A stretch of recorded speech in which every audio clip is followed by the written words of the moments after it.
the small village was completely still, not a sound to be heard nor movement to be seen. Except for a small shadow. It slipped swiftly from the wall to the well to the side of the barn. The moon emerged from behind a cloud, revealing the shadow was a rooster. The rooster wore a black satin mask and kept a sword in a sash at his waist. He held the letter. The rooster hopped through the barn window and landed silently on the dirt and straw-covered floor. The rooster glanced around. The coast was clear. He drew his sword and pressed the point against a knot of wood on the barn wall. A trapdoor in the floor cranked open, and soft light spilled up into the barn. The rooster slipped down the hatch, which closed behind him. "About time," said the duck. "An artist cannot be rushed, my dear Jean-Luc," said the rooster. "Was it him, Pierre?" A sheep turned from studying a large map on the wall. The map showed various notes, lines and circles. "Was it Cagliostro?" asked the sheep. "Most certainly, Bernadette," said the rooster. "He is still wearing that ridiculous mask, as if he could have a beak." "Pierre, be a fine fellow and read the letter," said the duck Jean-Luc. Pierre, the rooster, broke the wax seal with a flourish. He cleared his throat and began to read. "My dearest, darling honey loaf, the days are simply unbearable without the sweet nectar of your love, the rich wine of your eyes, and the fine cheese of your company. How dost I miss thee? Let me now carefully count the ways." Pierre looked up. "There are a lot of ways. Should I go on?" "Yes," said Jean-Luc, hopping from his stool to grab a candle. He brought it close to the back of the letter. "But now, please." The candlelight illuminated more writing, hidden between the lines of the love letter. "Oh-ho! Invisible ink! Most clever," said Pierre. "Yes, here we are. It seems that Benjamin Franklin is developing some new plans for hot air balloons, and they are not pleasant."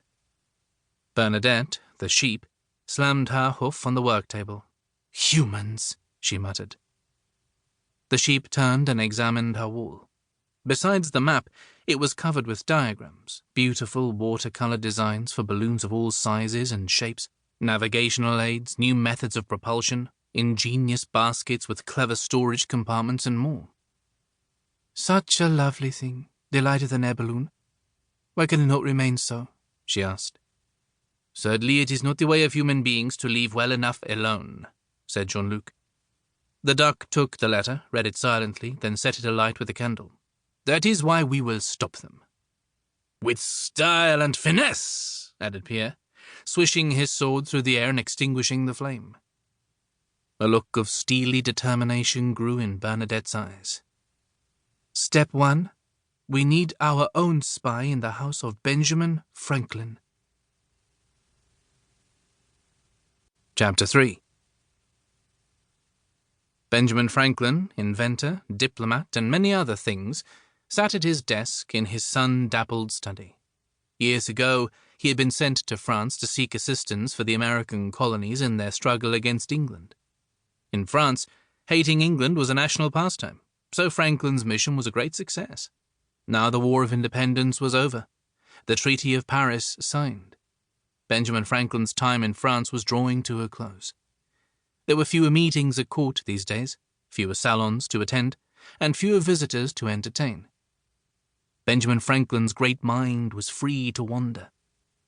The details of the household operated without his attention, thanks to the skill and dedication of the château's caretaker and sole servant. Although only 10 years of age, Emile excelled at his job. Orphaned after the death of his father, the previous caretaker, Emile found great purpose and satisfaction in his duties, and he devoted his life to his work. At this moment, Emile was placing the freshly polished silver candlestick holders in their places. He examined them. He moved one a fraction of an inch to the left, another a bit to the right. Satisfied at last, Emile retrieved his broom from the cupboard, right side, in front of the neatly stacked buckets and the ironed and folded rags. Emile carried the broom up the stairs and gently knocked on the study door. "Monsieur Franklin?" "Come in, Emile." Emile slipped in without a sound, a skill he had perfected. "Ah, yes."